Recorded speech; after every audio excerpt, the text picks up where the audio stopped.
Hi friends, સવાર good morning, Har Har Mahadev. જો આપણે પપ્પાના ઘરેથી આવી ગયા ઘરે, અને ઘરે આવ્યા ને ત્યાં બધું રમણભણ હતું. તો સૌથી પહેલાં તો જો ગોળો મસ્ત મજાનો વિસળીને મેં ભરી લીધો. પછી વાડામાં જોયું ને તો આમ જુઓ ધૂળ ધમાહા ભર્યું હતું. પછી તો મેં કીધું હાલો આને સાફ તો કરવું પડશે.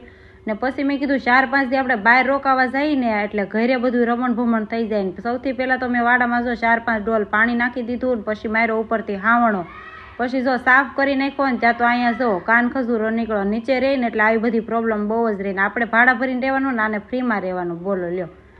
પછી તો વાડો સાફ થઈ ગયો ને એટલે મેં ટોયલેટ ઘસવાનું સાફ કરી દીધું. ટોયલેટ બાથરૂમ સરસ મજાના સાફ થઈ ગયા ને પછી જો બહાર કાચ ને ગેડીની બધી સાફ સફાઈ કરી નાખી ને પછી રૂમમાં આવી. રૂમમાં બધી જો પોતા મારવાના હતા, પછી બધી પોતા મારી દીધા અને પછી નાહી ધોઈને આપણે ફ્રેશ થઈ ગયા. અને પછી મારે જે કપડાં ધોવાનું કામ હતું તો મેં કીધું હાલો એ કામ પતાવી દઉં. કપડાં પણ એટલા બધા થઈ ગયા હતા ભેગા. ને પછી મેં જો કપડાં ધોવાનું કામ પતાવ્યું ને પછી તો મને એમ થયું લાઈ કંઈક ઠંડુ ખાઈ લો. પછી મેં યુવીને કીધું મારી હાટું માવા મલાઈ ક્વોલિટી લઈએ. પછી જો એ ક્વોલિટી લઈ આવ્યું પછી આપણે ખાવાનું શરૂ કરી દીધું. ઠંડુ મજા આવી ગઈ. ચાલો તમે પણ આવી જાઓ ખાવા. Bye bye.